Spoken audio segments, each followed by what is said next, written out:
there's a lot of people out there that have a lot to say about the PlayStation 5 Pro. And I'm seeing, even looking here on YouTube is being YouTube. They're taking a certain selection of opinions, putting them up there in the funnel.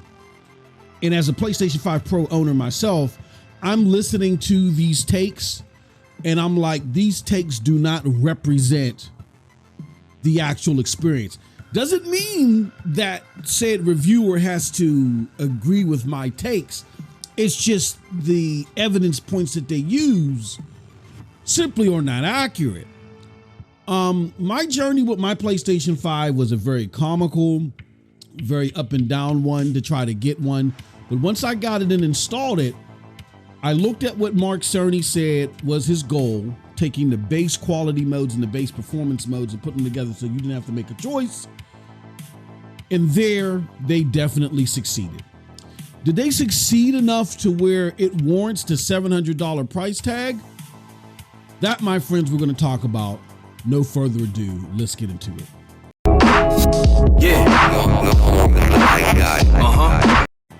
What's up, people? It's your boy MM2K of Hard Knock Digital Culture, Cloud Dosage, and MM2K Gaming back again with a special video. This is my PlayStation 5 Pro review, launch review.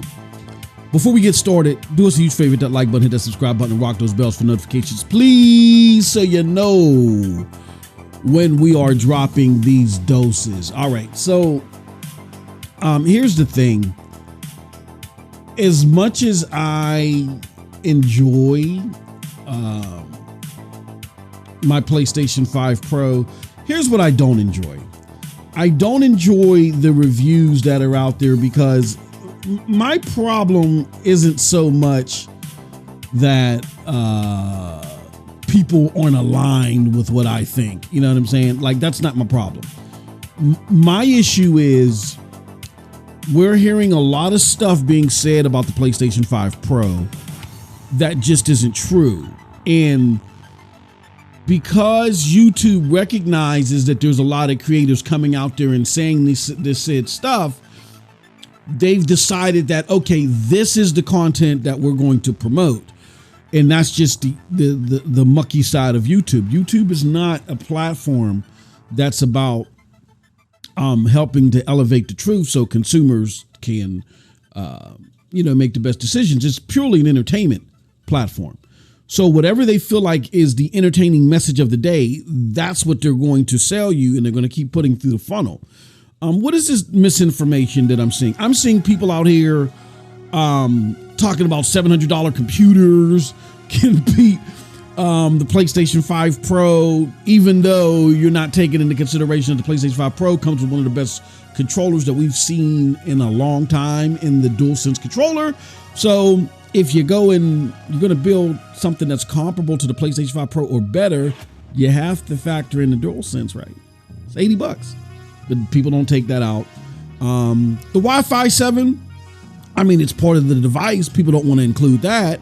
You know what I'm saying? But I'm even to take a step back and say, okay, let's just minus the DualSense controller. Let's see you put together a rig for $620 or $700, including the $80 DualSense controller. They can't do it. We've seen Linus Tech Tips say from the jump of one of his videos, oh, I got to use parts. That nullifies, that null and voids the whole concept, right? And then we're seeing people say that, you know what, I can't tell the difference. The problem is for them, what is the difference? Number one, you got to understand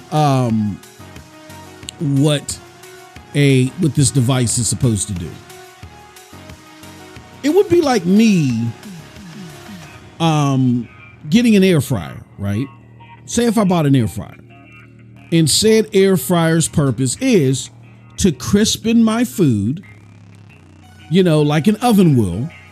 It's to crispen and roast my food like an oven will, but do it in a timely fashion close to a microwave. It's giving me the best of both worlds, right?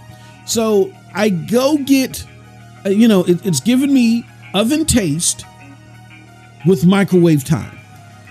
So I put my food in the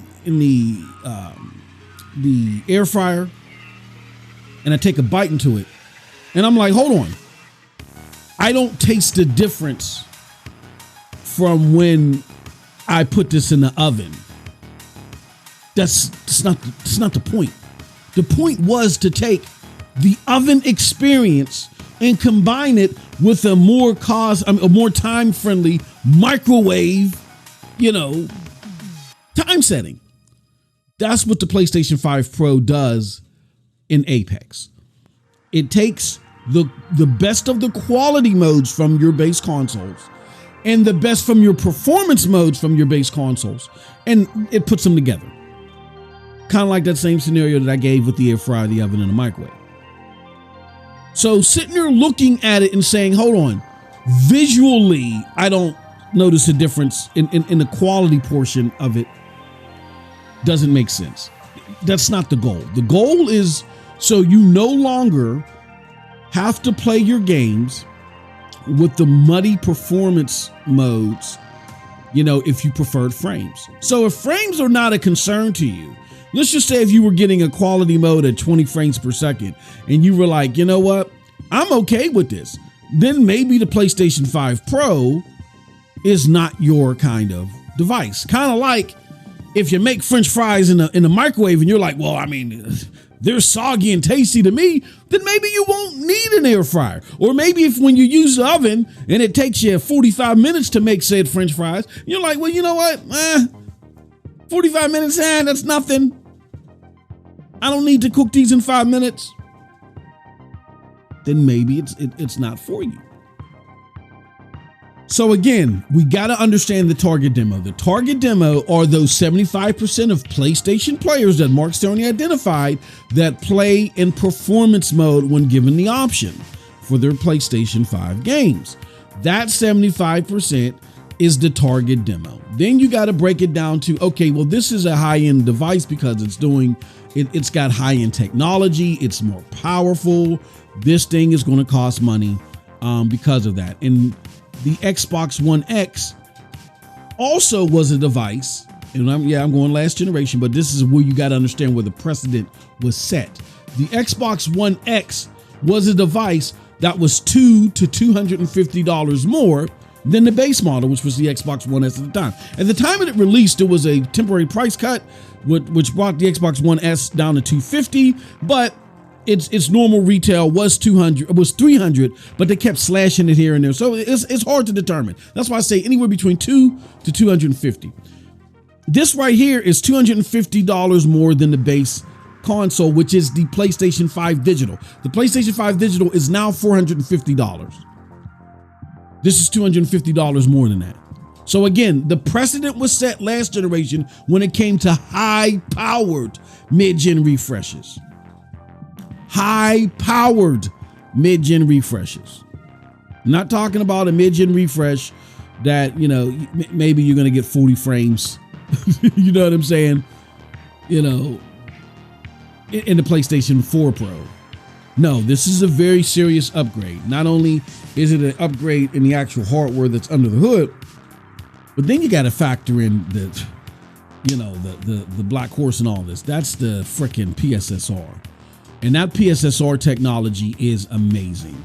I'm playing games like Stellar Blade where when I was in performance mode, I was like, you know what? And here, let's show you some footage. When I was playing Stellar Blade in performance mode, I originally said to myself, this thing looks so muddy. But it's still, it still looks good, but it looks muddier. I'll say this. It looks muddier than what I wanted. But now that I can play it in pro enhanced mode, it takes all the visual bells and whistles from the PlayStation 5 base mode and adds it to the great performance mode. And it's like I feel like I'm playing a different game in a lot of regards. I've put more time into it in over the weekend that I have prior. It looks so gorgeous. You know what I'm saying? And this boss fight that you're seeing me in just illustrates that. And really, when you look at this footage, I want you to understand that you're looking at it after YouTube compression. I captured it on the capture card where I don't even have HDMI 2.1 throughput, so you're not getting ALLM effects, or you're not getting VRR effects or anything like that. So, this has been watered down from what you're going to actually get from the Pro. So if you're part of that 75% market, then this is for you. Let's also take a look at Spider-Man. Spider-Man, now Stellar Blade's performance mode on the base model wasn't awful. I was like, it's a little bit blurrier than I would like it, but it still looked good. Was able to play it. Still had fun with the game. Spider-Man was a little bit more blurry than I would have liked, but again, the game is so great, so awesome, you know what I'm saying? And it still looked good in many regards. Again, it's just that resolution that was blurry. Not this time around. Spider-Man just absolutely looks gorgeous. The games in general look gorgeous. I even have an experience, and I'll follow up on this more, where I play on GeForce Now Ultimate, which prior to my PlayStation 5 Pro experience, I was like, this is my number one way to play. Well, first and foremost, shout out to the people at NVIDIA. I love them. I love the product, and no product is going to be perfect, but they did create a head scratcher with this 100-hour cap thing, right? We'll talk about that more deeply in another video. But the bigger thing with this Pro is I was going to play the PlayStation 5 Pro version of Dead Island 2, and I'm sorry I don't have any footage of that right now. I'm working on that. I was going to play the PlayStation 5 Pro version of Dead Island 2, and then there's that Pro, or there's that Saber Interactive, I believe it is, initiative to where if you gain a lot of points in games, they'll give you rewards. So I had to enact it on the PlayStation 5 Pro. I forgot what my login was, so I said, well, let me go back to the version that I'm playing on GeForce Now through GeForce Now Ultimate through the Epic Game Store, and let me try to get those login credentials, right? Because I never jot them down somewhere. So I went to go do that, and I booted up the GeForce Now Ultimate version again. And remember, you're getting streamed to you with very, very great fidelity, mind you. I mean, just look at our Cyberpunk 2077 Overdrive mode videos that are on MM2K Gaming streams, and you'll find these videos too that are in your background. Like GeForce Now Ultimate is no joke. But when I went to go boot up Dead Island 2 afterwards on GeForce Now Ultimate, after just booting up on the PlayStation 5 Pro, I said, hold on. I know I'm not crazy here.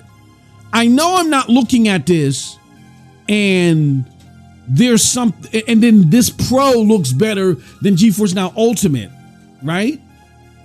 Now again, this is Pro enhanced. It's optimized for the console experience, where I'm not quite sure everything that's behind the Epic or the PC version of Dead Island. There could be no AI. There could be no DLSS in there. It could be FSR. Who knows? I can't remember off the top of my head. And again, as Digital Foundry have told you, PSSR is superior already at launch than FSR. So, there you have it. So that could explain it. It could have been a bug on my side. Who knows? We'll look into that further. But the simple fact that my PlayStation 5 Pro version looks good to go against an RTX 4080 version of the game, ultra settings, with a powerful server grade CPU. And again, I'm not saying I'm not in La La Land. I know that's not going to be the case with every game, but even that there's a single game where that could possibly be the case tells you the power of the PlayStation PSSR. That is their AI machine learning technology, because this is just it in its infancy stage. Someone who is not ashamed, is not abashed of announcing my affinity for Stadia and the fact that I, worked on promoting the platform through my channel to people to say, hey, try it. If you like it, great. Here goes a channel that's going to give you more content. If you don't like it, that's great as well. Google needs to hear why you don't like it, because they need people like you more than they need people like me, because they already got me hooked. I'm not abashed at all. Why? Because I learned so much technologically about AI and machine learning. And when a lot of you were laughing, oh, AI and machine learning, what does the machine got to learn? Now you guys are coming around the bend, and now you're all about the AI and machine learning. And guess what? I got 3 years head start on you, on your mofos. So as I've been telling you why I was so excited for the PlayStation 5 Pro, as long as the AI and machine learning tech was done correct, is when I was telling you guys this and you guys couldn't understand it, that's why I was able to understand it. And I'm telling you, based off of my experience with the AI and machine learning that was done in Stadia, that was presented to far less people, the AI and machine learning that's going to happen with the PSSR is going to rapidly advance it beyond Stadia's beliefs. So I am very excited for what's coming down the pike with PSSR. I'm very excited for the Pro Enhanced games. I love how they implemented, making it part of the development cycle, whether you're building it for the base or whatever. That the PS5 Pro version is always part of that development cycle, and games are just going to get better. This is the excitement. This is the euphoria that I was expecting to feel when I bought my Xbox One X. And I was like, the visuals are sharper, a little bit crisper. But then when I saw God of War on my $200 PS4 Slim, and it looked better than anything on my $500 Xbox One X, I wanted to cry.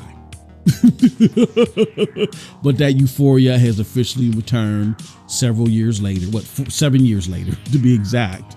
7 years later in the PlayStation 5 Pro. So my final message is, don't listen to all that hoopla that you're being told out there on the internet. YouTube is being YouTube, trying to funnel in what it considers to be the most entertaining thing to the crowd. Unfortunately, PlayStation 5 hate, or people upset that this thing is $700 when, again, they're not taking into consideration that hardware is more expensive this generation. There hasn't been really any significant price cuts as of yet. And the market standard was set last generation with the Xbox One X. You have a powerful mid-gen refresh. The price hike is going to be $200 to $250.